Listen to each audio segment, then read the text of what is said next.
এই ভিডিওতে আমরা দেখব জাভা স্ক্রিপ্টের বম কি। বম হলো ব্রাউজার অবজেক্ট মডেল, অর্থাৎ আমরা যেই ব্রাউজারে কাজ করছি অবশ্যই ব্রাউজারের কিছু ফিচার আছে এবং যেগুলো আমাদের ব্যবহার করার অ্যাক্সেস দেয় সেইগুলো বমে আলোচনা করা হয় মূলত। তাহলে তোমরা বুঝতেই পারছো যে বম শেখাটা কতটা গুরুত্বপূর্ণ, যেহেতু আমরা কাজই করবো ব্রাউজারের সাথে। তো চলো ভিডিওটি শুরু করি। প্রথমে আমরা আমাদের এডিটরে যাব, জাভা স্ক্রিপ্ট 33 নামের একটি ফোল্ডার নিলাম, তারপরে তার ভিতরে একটা HTML পেজ আর একটা জাভা স্ক্রিপ্টের পেজ, এবং এটা আমাদের ব্রাউজারে ওপেন করলাম।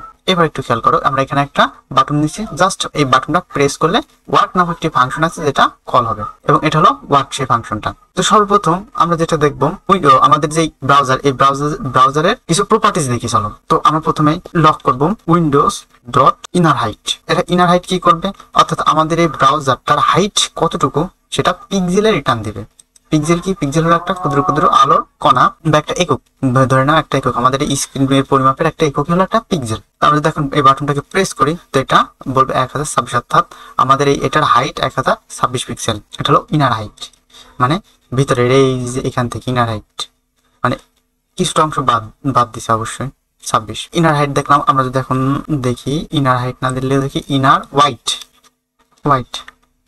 এটা ঠিক ব্রাউজারের ইনার ওয়াইট কে লক করবে। ইনার ওয়াইট কত, 1484। অবশ্যই এই ইনার ওয়াইট অর্থাৎ আমাদের এই পেজটি কতটুকু ইনার ওয়াইট ব্যবহার করছে ততটুকুই দেখাচ্ছে। তো চলো এবার কিছু মেথড দেখি। তো এটা আমরা কমেন্ট আউট করে দিই। তো আমরা এখন দেখবো একটা ওপেন মেথড, আমরা অর্থাৎ আমরা বাটনটি ক্লিক করার সাথে সাথে আরেকটা ট্যাব ওপেন হবে। তো সেটা কেমন দেখি, উইন্ডোজ ডট ওপেন একটা উইন্ডোজ বা বোমের মেথড। এটা কি নেবে, এটা দেখো এখানে আমি এখানে আমাদেরকে রেফারেন্স করছে অথবা সাজেস্ট করছে, এখানে একটা ইউআরএল নিবে বা টার্গেট ইউআরএল। ইউআরএলটাও অপশন, টার্গেটটা অপশন, এই কোলন চিহ্ন মানে এটা অপশন, মানে বাই ডিফল্ট একটা ব্ল্যাঙ্ক পেজ দেওয়া আছে, কিছু নাই। তো আমরা একটা ইউআরএল দেবো, অবশ্যই এটা স্ট্রিং নেবে, বলা আছে যে এটা স্ট্রিং নেবে।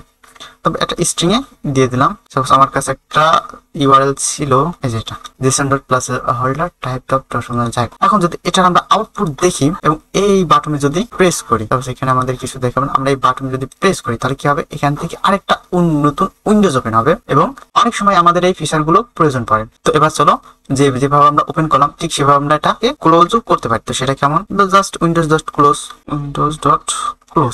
এটা একটা মেথড। এটা কি করবে, আমাদের এই ট্যাবটাকে অফ করে দিবে। আমি যদি এখানটা প্রেস করি এটা হারাই যাবে, অর্থাৎ অফ, আমাদের এই ট্যাবটা ডিসমিস হয়ে যাবে। তো এবার চলো আমরা একটা জিনিস দেখি, আমরা কোন একটা ওয়েবসাইটে বা কোন একটা চ্যাট অ্যাপে কি দেখি যে আমরা টাইপিং করছি আর অটোমেটিক্যালি কি সেটা স্ক্রল হচ্ছে, ঠিক না? ঠিক। তো এটা কিভাবে হয়, তো চলো আমরা সেটা একটু দেখি। তো সেটা কিভাবে হয় তো চলো একটু দেখি। তো আমরা এই বাটনের পরে অনেকগুলো HTML নিলাম র্যান্ডমলি। সাপোজ আমি H1 নিলাম এবং লিখলাম লরেম 100। এর স্টাইলের প্যাডিং হচ্ছে 20 পিক্সেল। এর মতো অনেকগুলো এলিমেন্ট নিলাম।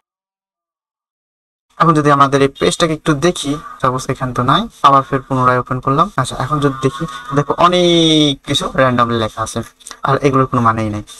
এখন আমরা যদি উইন্ডোজ ডট ক্লোজ এটাকে কমেন্ট আউট করি এবং আমরা দেখবো উইন্ডোজ ডট স্ক্রল টু দুইটা অপশন নিবে। সাপোজ 100 নিলাম বা 1000 নিলাম। তো আউটপুট আমরা কেমন পাবো, আমরা যদি এখন বাটনটাকে প্রেস করি তো দেখো এটা 100 পিক্সেল, অর্থাৎ 1000 পিক্সেল কি স্ক্রল হয়েছে। এবার চলো কিছু স্ক্রিন প্রপার্টিজ দেখা যাক। চলো আমরা যদি লক করি, লক আর স্ক্রিন ডট হাইট বা অ্যাভেলেবেল হাইট, এর মানে কি, এর মানে আমরা কতটুকু পরিমাণ অ্যাভেলেবেল হাইটকে ব্যবহার করতে পারবো। তো আউটপুট আসবে, এটা সুন্দর আউটপুট আসবে, আমরা এই হাইট পর্যন্ত ব্যবহার করতে পারবো। আমরা যদি শুধু ওয়াইড দিই, ওয়াইডও আছে, ওয়াইড হলো তার ওয়াইড 1484। আমরা শুধু হাইটও নিতে পারি, শুধু ওয়াইডও দেখতে পারি। তো এটা ছিল শুধু হাইট 225 সেম। তো আজকের ভিডিও পর্যন্তই, দেখা হবে পরবর্তী ভিডিওতে। সুস্থ থাকবেন, ভালো থাকবেন এবং চ্যানেলটিকে অবশ্যই সাবস্ক্রাইব করবেন। আল্লাহ হাফেজ।